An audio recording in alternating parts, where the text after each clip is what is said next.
Hey guys, I'm going to talk to you about the factors of life.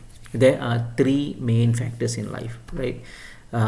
Which I feel, this is my most humble opinion, that life is divided into three parts: your work, your health, and your pleasure. The thing that you really like to be doing. The work encompasses all which are your responsibilities. The money that you save for your future, raising your children, your obligation as a student, your obligation as a parent, as a father, as a mother, as a wife, as a husband. All that is, I call it work, or I would say like responsibilities that you need to move on, to work, to sustain.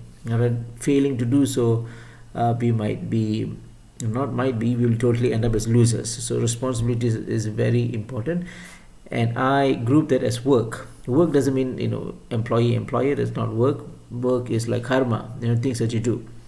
The second part is the pleasures of life, what that we need to do to find that satisfaction. That's the thing most of us do not do, right? What the thing that is passionate to us. And the last is health. Obviously, that goes without saying. So if any one of these factors is not being fulfilled, then the integration between these three will not be there. As such, we will go through problems and anxiety and mental conditions and all these things. Because any one of these fails, we will lose the balance in our life. All right. So it's important to have these three. And of course, this is my most humble opinion. I'm sure we can talk more about this, but I feel that it is important to address these three factors to have that blissful, happy, contented life. Okay, so the first one is straightforward: your work, your karma, your obligation to everything that you do. That's a straightforward thing. We all understand that. Health is also straightforward, right? But what about pleasures of life? Isn't that something that we are missing? I'm telling you this because I get questions like this from my clients. My clients will throw me a question like, to begin with, me and my clients, we are close. We go. It's not like a one-off thing. We keep in touch, email, and all that. So sometimes I get clients asking me, what is the definition of life? I have money, social status, financial security, and children. Everything is good, but there's something void within me, something which is missing in me. These are the things my clients would ask, and it's regardless of geographical or academic status or whatever. We all are unique. We are searching for something. So this is when I discovered an important part, which is the pleasures of life. Something that you as a person, your interests, the one that you love doing. Where is that part in our life? So I kindly ask you to pause the video and think about this, to ponder over things. You have a job, you have everything is done, your karma is good, your health is good. Maybe you go to the gym, you eat the right diet, sattvic, or you have a good understanding about how to maintain a healthy lifestyle, and all that is fine. What about your pleasures? What do you do for yourself? This is not something selfish. This is an integral part. You must have a passion, the pleasure. Through this joy, you integrate all these three factors, right? This is very important. But sadly, we miss this part. Am I right? We do not focus in the pleasures of our life, right? So go ahead, pause the video and ponder over this, see if that makes sense. So again, I would like to ask you, how much effort have you put to understand your pleasures of life? What do you really like doing? And this is the question that I get, right? So my clients, when we talk, then I talk about this concept, and then my client says, okay, fine, Prakash, then how do I know what my pleasure is? What is my passion? Is there something that we can find on the charts? And I tell them yes, right? The house, the bhava that is responsible to find your passion, to enjoy life, to do the thing that you love, is the fifth house. The fifth house is the house of joy, excitement, love, creativity. This is the house that actually builds from within. Your most your most strangest idea, sometimes you want to do certain passion of yours may be so weird, and you'll just shrug it off.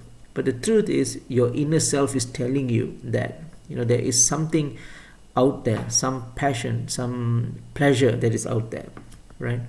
So the fifth house reveals all these things, right? So what you can do is you can look at the sign of the fifth house, and then maybe on my next video I'll do this. What are the fifth house and its different rasis, and what are its pleasures and the joy that you may be looking for, which is why sometimes we tend to do something.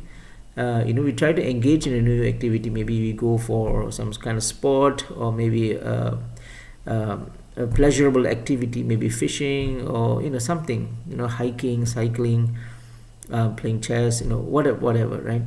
But then it just never gets to you. You just don't feel connected with it. Why? Is because that we innately have a certain energy, a certain frequency that we need to be aligned with. The fifth house shows us the exact frequency and energy that we need to do, in order for us to be aligned with what we love doing.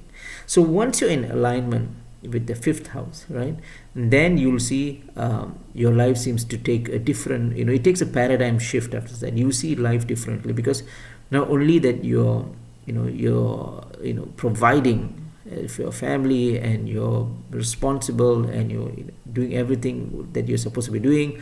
Not only you're taking care of your health, but you also nourishing yourself. You're being selfish in that sense. Selfish in a very positive way. You need to nourish yourself.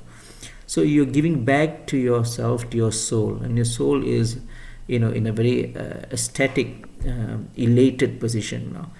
That creates a paradigm shift in your life, right? So remember, the fifth house shows us our most enjoyment and the thing that we really love to be doing, right? It is very, very important. I want you to think about this.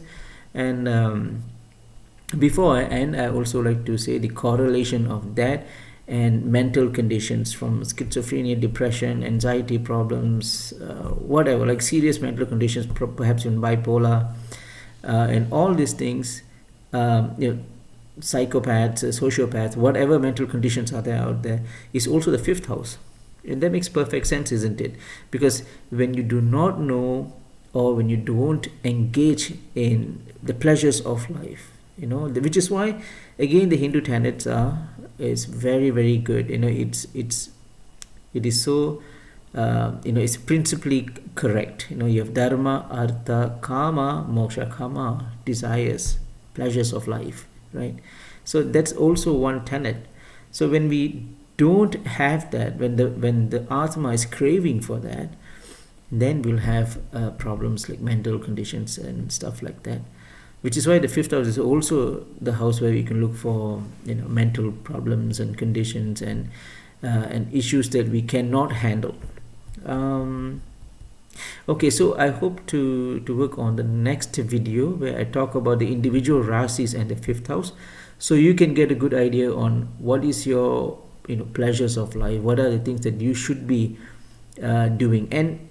And the other thing is, the benefit is, if you align yourself, okay, say on the fifth house shows you'll be skilled in gardening, for example, and even if you have no idea how to do gardening and stuff like that, you'll be surprised to see how fast you grasp things, because it's in alignment, right?